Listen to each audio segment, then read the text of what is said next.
A ver, ¿usted qué cree del periodo en el cual gobernó Terry?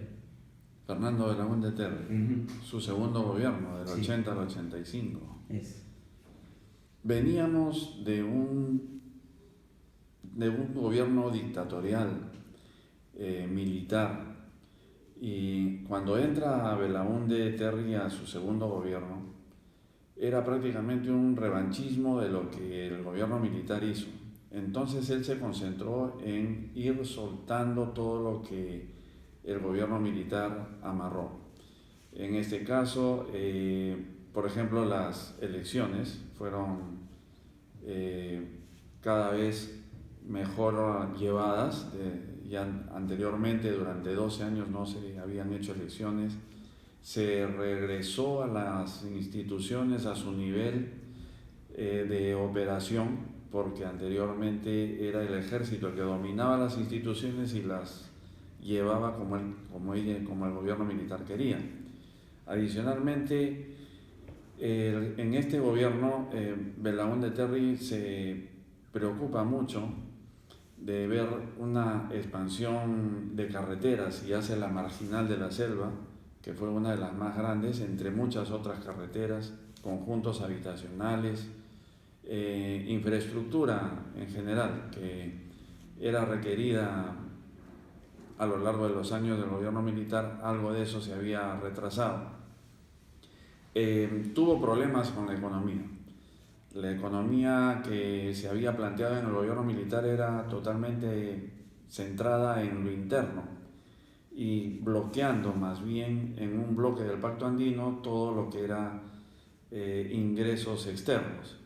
En el gobierno de Belaúnde inicia él una liberación bajando los aranceles de las importaciones, es decir, los impuestos a las importaciones. Es por eso que empiezan a ingresar productos que antes no ingresaban. En realidad el gobierno de Belaúnde el segundo es un gobierno de regreso a una etapa más democrática, más occidental, regresando de una época dictatorial, con tendencia al socialismo duro, casi comunismo, que estableció Velasco y todo su gobierno. Eso es en síntesis. Ya. ¿Y el primer gobierno de Alan? El primer gobierno de Alan. Yo diría que el primer gobierno de Alan es una aventura que él inicia desde su época de congresista.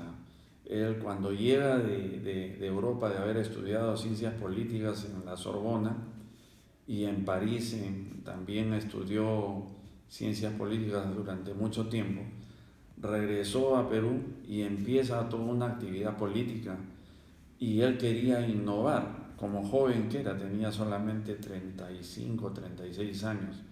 Quería innovar en el país, entrar con la socialdemocracia combinada con una histórica vocación revolucionaria de la Acción Popular Revolucionaria Americana, y que la había difundido Haya de la Torre a nivel internacional, porque el APRA se había difundido en Venezuela y estaba copando algo de Colombia, estaba naciendo en Bolivia, en Ecuador, se estaba difundiendo el APRA.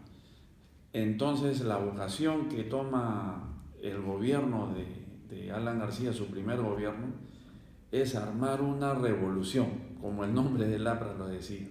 En primer lugar, lo que hace es negarse a seguir, digamos, obedeciendo al imperialismo en el pago de la deuda externa.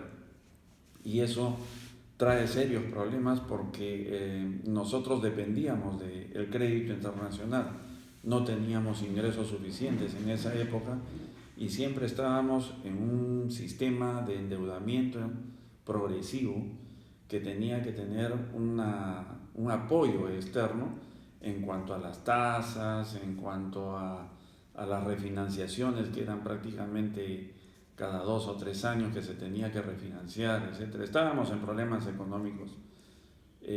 Obviamente que esta transición que él hace de negarse, de armar una revolución y negarse a pagar máximo más del 10%. Solo el 10% de los ingresos del gobierno peruano eran los que él estaba dispuesto a pagar.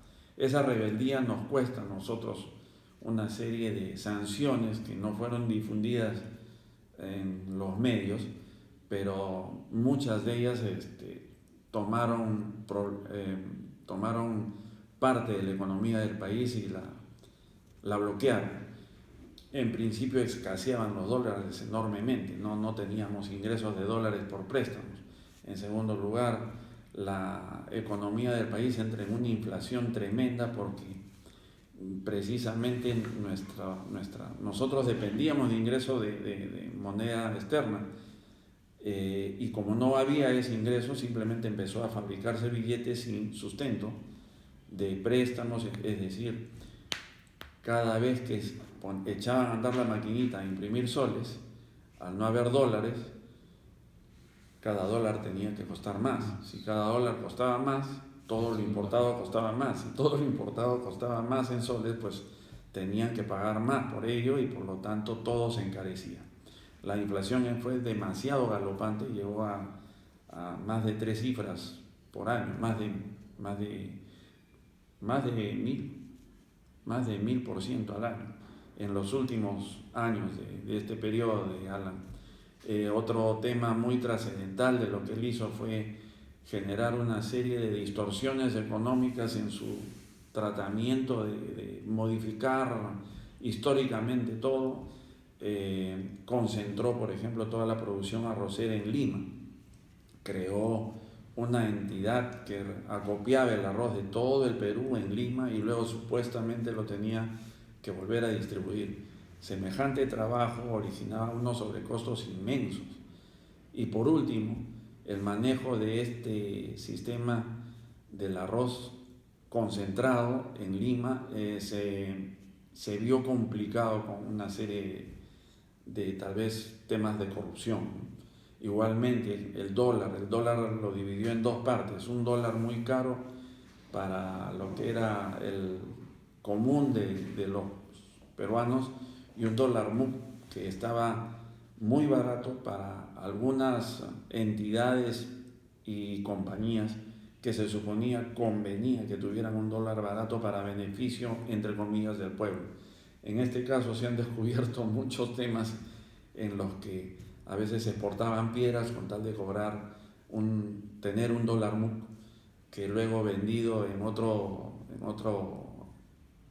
ambiente económico resultaba al precio del dólar normal y una ganancia sin haber hecho mayor trabajo. El gobierno de Diana se caracterizó por ese tipo de medidas. Todas esas medidas, incluso la peor, la de atreverse a querer estatizar toda la banca, que fue la peor, definió pues una serie de catástrofes económicas y determinaron que su gobierno fuera nefasto. Y el primer gobierno y el segundo gobierno Fujimori.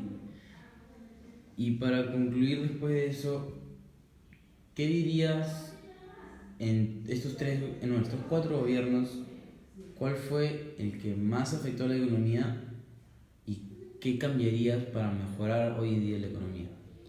En el primer gobierno de Fujimori se da algo similar a lo que pasó con Belaúnde y con el gobierno militar de Velasco. El gobierno populista, socialista y casi espantosamente fantasioso del primer gobierno de Alan, un hombre muy joven que quería hacer muchos cambios y trascender a lo largo de la historia y a lo largo de los países, quería hacer una defensa internacional contra el imperialismo del área latinoamericana, y por eso tuvimos tantos problemas. Fujimori lo primero que hizo fue ir a Estados Unidos y empezar a tomar contacto nuevamente con Estados Unidos, el Fondo Monetario Internacional, la OEA, etc., a abrir todas las fronteras en el sentido de permitir un intercambio comercial más profuso, más intenso. Hizo una una sola inflación, liberó los precios, que Alan García los puso controlados. No podían subir los precios las fábricas, las empresas, a pesar de la inflación, era una locura. Entonces empezó a escasear todo, algo parecido a lo que está pasando en Venezuela hoy en día. Entonces, al romper un esquema tan de golpe, la inflación tuvo prácticamente un corte de cabeza. La inflación paró. Nadie tampoco estuvo muy contento, pero sabíamos de que el futuro iba a ser mejor, como que no regresó en ningún momento una inflación tan galopante como la que hubo en el gobierno de Alan. Ese primer gobierno de Fujimori fue de cambios, cambió también la constitución, la flexibilizó. Teníamos una constitución del año 79, de la época en que Aya La Torre todavía vivía, y era una constitución muy antigua, ceñida a la protección del pueblo en el sentido menos competitivo que existía en ese momento. El resto de los países tenían más flexibilidades en el trato laboral, en el trato legal, y por lo tanto permitía a la misma población de expresarse no necesariamente como una persona dependiente de cualquier otra, sino también poder crear sus propios medios de ingresos.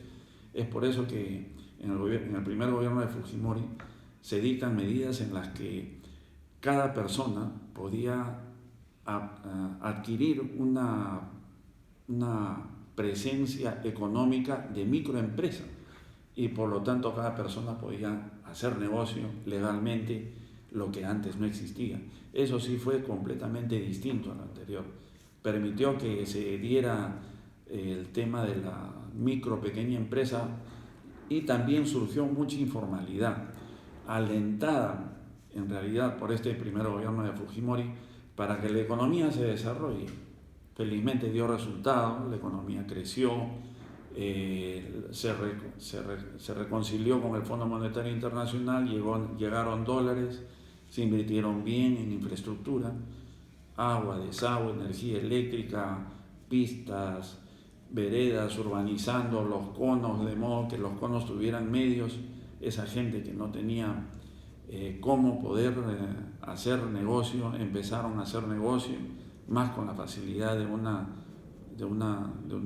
personería jurídica, o de poder tener un RUT como persona y hacer negocio con empresas, que era lo principal de esto. Incluso en su gobierno, en su primer gobierno, se defendió mucho la idea de que el Estado les compre a los microempresarios, a las personas que tenían negocio. Yo he visto personas que tenían una microempresa conformada por 4 o 5 personas, hacer miles de carpetas para los colegios. Una de las cosas que compraba el gobierno a los microempresarios. Se formó entonces una economía interna y externa, donde se movía internamente el dinero hacia el pueblo a través de las compras del Estado, y promovía que las grandes empresas les compren también a los pobladores que tenían sus micronegocios, y la exportación de nuestra producción se vio impulsada porque Fujimori también en su primer gobierno tuvo una política de regresar por fin todas las empresas estatizadas por el gobierno de Velasco, Petroperú, Pesca Perú, Minero Perú, Telefónica del Perú, etcétera, etcétera, etcétera, cientos de empresas que había estatizado el gobierno militar.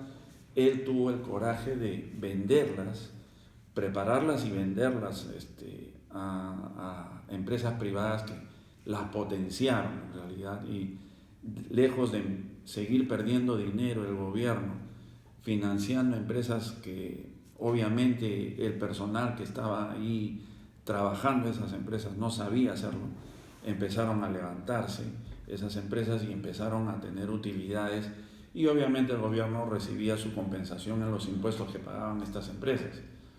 Y asimismo todo ese contexto hizo que nuevamente se acercaran hacia nosotros compradores de todos los productos de pesca, de minería, de agricultura y de N cosas que el Perú podía producir, incluso aún se tenía un alto potencial metal mecánico, y por ejemplo el CIMA Perú, que se modernizó mucho en su gobierno, empezó a exportar barcos incluso a otros países, aparte de producir para el mismo Perú.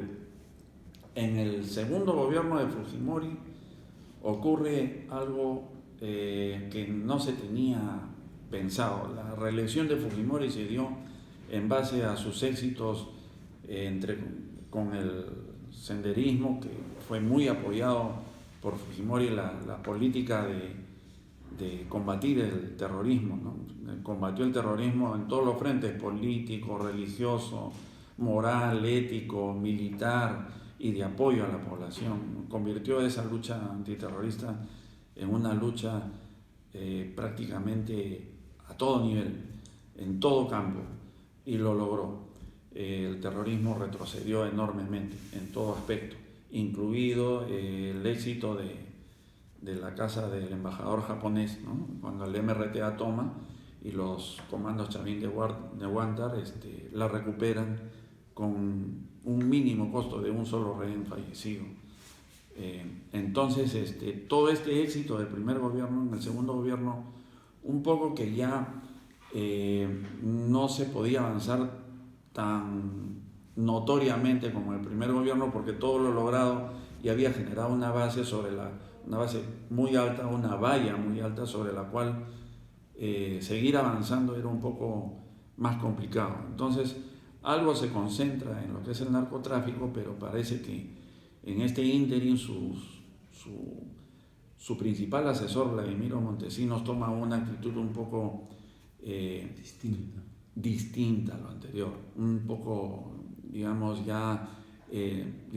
no solamente ilegal, sino también una actitud en la que usufructuaba ese poder ya que tenían ellos, y por lo tanto parece que lo arrastra también en ese mal accionar, y se dedican a concentrar poder y empiezan a obtener dinero del narcotráfico para financiar una serie de compra de medios para comprometer sus líneas editoriales, tanto de medios escritos, radioemisoras y televisoras, y para apoyar a una tercera reelección, que en realidad se veía muy mal.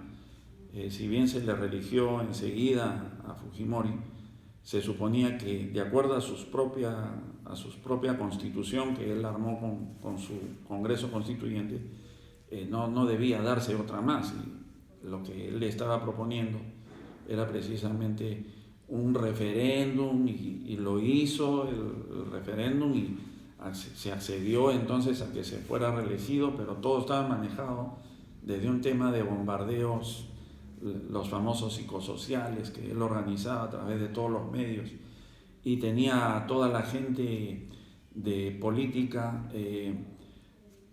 digamos, hasta cierto punto comprometida, como se descubrió después cuando salieron estos videos donde muchos políticos habían desfilado por la famosa oficina de Vladimiro Montesinos en el Servicio de Inteligencia Nacional, el SIN. Es por eso que en el segundo gobierno de Fujimori se convierte en una suerte de mafia, y todo este tema de la reelección absorbe su atención y deja de ser un gobierno favorable, digamos, al país, para convertirse en exclusivamente un gobierno favorable a su partido, a su reelección. En todos estos gobiernos, lo que yo creo que podría haber mejorado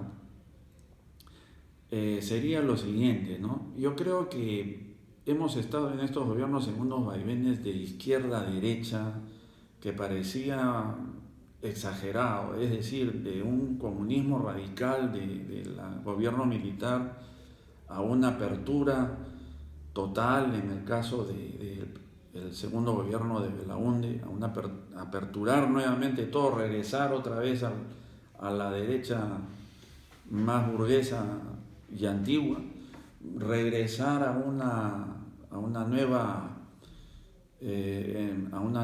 nueva política socialista, comunista de izquierda con Alan García, volver a la derecha con Fujimori nuevamente.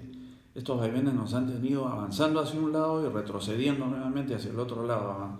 Y en ese plan lo que se ha hecho es perder demasiado tiempo en organizar lo que realmente le beneficiaría al país, que serían instituciones sólidas, instituciones efectivas, ministerios, Congreso, Palacio de Justicia, la Fiscalía, trabajando todos mejor. Eso estamos sufriendo durante tantos años de retraso, estamos sufriendo nosotros ahora la imposibilidad de estar a la altura incluso de países vecinos nuestros, ¿no? En donde hemos tenido que tratar de ponernos a tono en estos gobiernos últimos que se han dado, ¿no? Sin embargo, es una inercia muy fuerte, porque las personas, para que cambien de actitud, cambien de manera de pensar, etc., cuando ya están maduras y han vivido todo lo que han vivido durante esas épocas, es difícil hacerles cambiar. Yo creo que incluso la educación que hoy tenemos no es la que debería ser. Entonces yo creo que durante todos estos años la educación fue demasiado descuidada.